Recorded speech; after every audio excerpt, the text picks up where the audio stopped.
pressupõe, para que ele seja praticado, uma tentativa de se quebrar o Estado Democrático de Direito. Nem toda tentativa de abolição de bases do Estado Democrático de Direito, à luz do impedimento ou restrição dos poderes, significa se chegar a um golpe de Estado.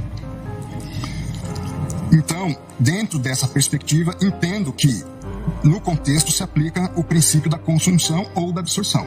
Ou é um golpe de Estado, que traz consigo o caráter de também, nos termos do que diz o dispositivo, impedir ou restringir o exercício dos poderes constituídos, ou ficou apenas, dentro das características da conduta, da tentativa de impedimento e restrição do exercício legítimo dos poderes. Dentro dessas circunstâncias, entendo, como colocado pela defesa, que a ação de abolir o Estado Democrático de Direito, por certo, já contém, por lógica, também, em alguma medida, essa busca de você inviabilizar o exercício legítimo das instituições democráticas. É importante, sob a minha ótica, também lembrar o seguinte: um golpe de Estado, ele demanda atos não só de destituição do poder, mas de estabelecimento de uma nova ordem jurídica e institucional. Então, eu tenho que retirar o poder eleito e instituir ou ter atos que me levem a buscar instituir um novo poder, ainda que ilegítimo. Eu preciso definir o que eu vou fazer com o Congresso Nacional, eu preciso definir o que eu vou fazer com o Supremo Tribunal Federal, eu preciso definir o que vai ser feito com a imprensa, com a liberdade das pessoas, no meio universitário, uma série de planejamentos e condutas que, com a devida vênia, não vi nesses manifestantes. A perspectiva da atuação deles era criar uma situação de instabilidade institucional, mas qualquer ação de golpe de Estado dependeria de uma ação de outras forças, basicamente dos militares. Então, mesmo aqueles que atuaram para inviabilizar o funcionamento das instituições democráticas, à luz dos elementos disponíveis nos autos, não se tem característica a ponto de levar uma destituição de um poder e instituição de uma nova ordem. Se você me permite, o artigo 359-M, na verdade, fala em tentar, né? Então não se pressupõe a consumação, mas sim a tentativa. Só essa... Ambos falam em tentar. Exato. A questão, para mim, eles não agiram para tentar depor o governo.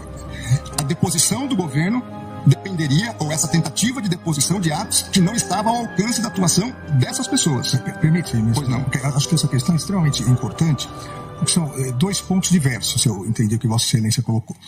Ao dizer que eles não, ao alcance deles, não estavam instrumentos possíveis para o golpe de Estado, então aí seria o caso de absolvição. Que eu também justifico como uma tentativa indolora. Essas pessoas... Exato. Então, aí seria a absolvição. Uma outra questão que eu acho que é mais importante do ponto de vista até para fixação de jurisprudência da Corte é a absorção ou não. O princípio da concussão. E por que isso? Me parece que são dois crimes, como disse, absolutamente autônomos. Até porque o ânimos é diverso. E eu dou dois exemplos, um histórico. O golpe de 64... O golpe de 64, vamos dizer que não tivesse dado certo. Mas qual foi o golpe militar de 64? Trocar o presidente da República, João Goulart. Não foi, em momento algum... Não foi em momento algum tentar mexer com a estrutura dos outros poderes, até porque, lamentavelmente, os demais poderes aderiram. Então, você consegue vislumbrar uma tentativa de golpe na troca do poder, na troca daquele que foi legitimamente e democraticamente eleito, como uma conduta autônoma. O que, na minha opinião, no meu voto, eu entendi, ao prever a intervenção, ao pedir a intervenção federal, se pretendia trocar o presidente eleito pelo candidato que perdeu. Esse é um crime.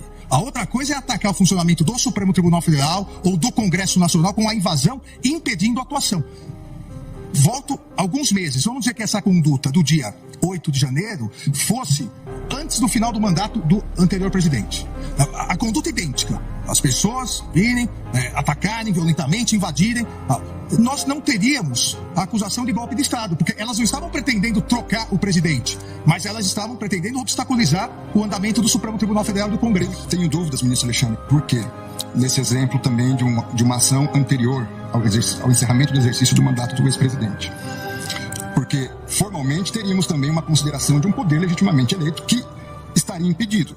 Na minha análise, à luz dos fatos dessas figuras, desses manifestantes vândalos criminosos, deles, não tinha ação idônea para destituir um poder. Não, Nós podemos encontrar ação idônea em outras ações. Não, eu compreendo. A minha única preocupação aqui, e nesse debate, eu entendo que se encontrássemos essas condutas, poderia haver os dois, mesmo conforme a situação, poderia até haver os dois crimes. Então, eu acho que o importante de definirmos é exatamente isso, do ponto de vista geral.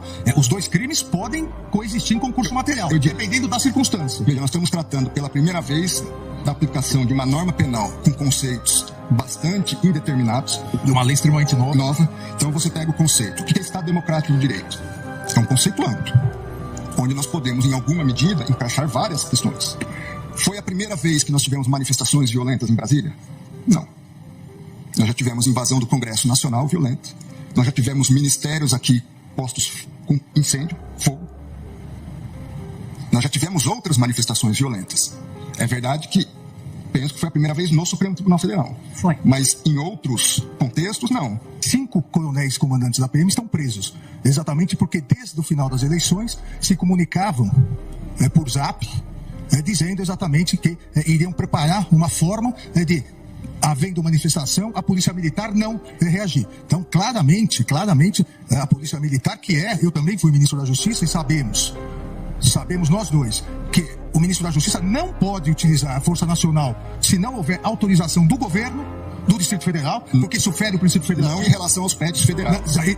Mas não em relação à Praça dos Três Poderes. Mas em relação às edificações federais, ele pode e deve. Com todo respeito, Vossa Excelência, querer falar que a culpa do 8 de janeiro é do ministro da Justiça. Vossa Excelência que está dizendo isso. É um absurdo. Vossa Excelência que está dizendo isso. 5 comandantes estão presos. Muito embora, eu queria, e o Brasil quer ver esses vídeos do Ministério. Quando o ex-ministro da Justiça, que sucedeu Vossa Excelência, fugiu para os Estados Unidos, eu sou advogado de ninguém. E jogou o celular dele no lixo. Eu não sou advogado de preso. E agora Vossa Excelência vem no plenário do Supremo Tribunal Federal, que foi destruído, para dizer que houve uma conspiração do governo contra o próprio governo. Não coloque palavras na minha boca. Não coloque palavras na minha boca. Não coloque palavras na minha boca. Tenha dó, Vossa Excelência.